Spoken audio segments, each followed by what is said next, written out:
सत्यवादी राजा हरिश्चंद्र की कहानी। सत्यवादी महाराज सूर्यवंश में त्रिशंकु बड़े प्रसिद्ध राजा हुए हैं। उनके पुत्र हुए महाराज हरिश्चंद्र।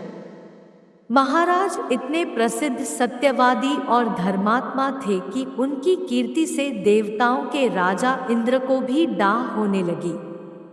इंद्र ने महर्षि विश्वामित्र को हरिश्चंद्र की परीक्षा लेने के लिए उकसाया। इंद्र के कहने से महर्षि विश्वामित्र जी ने राजा हरिश्चंद्र को योगबल से ऐसा स्वप्न दिखलाया कि राजा स्वप्न में ऋषि को सब राज्य दान कर रहे हैं।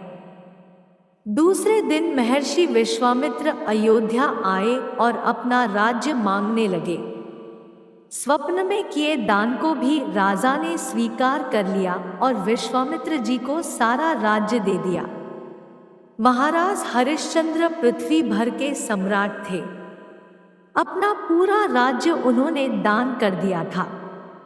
अब दान की हुई भूमि में रहना उचित न समझकर स्त्री तथा पुत्र के साथ वे काशी आ गए, क्योंकि पुराणों में यह वर्णन है कि काशी भगवान शंकर के त्रिशूल पर बसी है। अतः वह पृथ्वी में होने पर भी पृथ्वी से अलग मानी जाती है।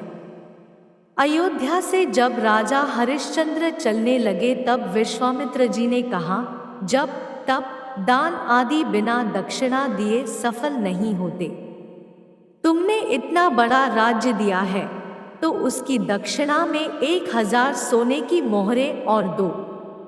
राजा हरिश्चंद्र के पास अब धन कहाँ था। राज्य दान के साथ राज्य का सब धन तो अपने आप दान हो चुका था। ऋषि से दक्षिणा देने के लिए 1 महीने का समय लेकर वे काशी आए। काशी में उन्होंने अपनी पत्नी रानी शैव्या को एक ब्राह्मण के हाथ बेच दिया। राजकुमार रोहिताश छोटा बालक था। प्रार्थना करने पर ब्राह्मण ने उसे अपनी माता के साथ रहने की आज्ञा दे दी। स्वयं अपने को राजा हरिश्चंद्र ने एक चांडाल के हाथ बेच दिया और इस प्रकार ऋषि विश्वामित्र को 1000 मोहरें दक्षिणा में दी।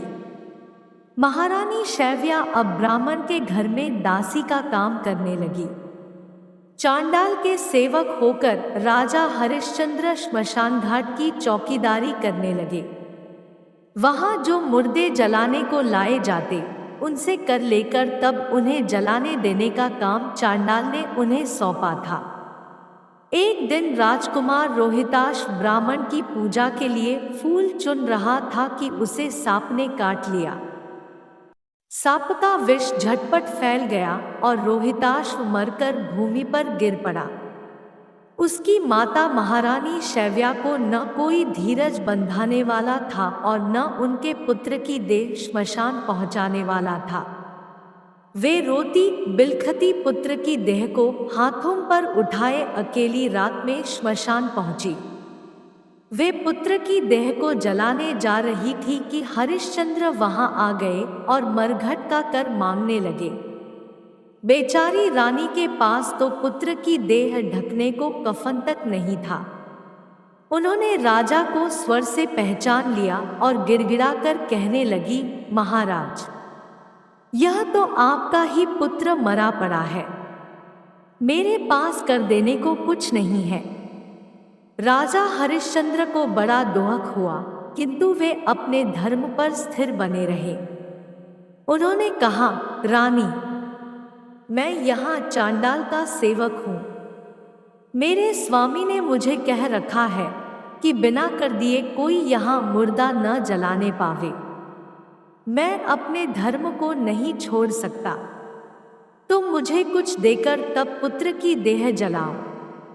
रानी फूट फूट कर रोने लगी और बोली, मेरे पास तो यही एक साड़ी है जिसे मैं पहने हूँ, आप इसी में से आधा ले ले।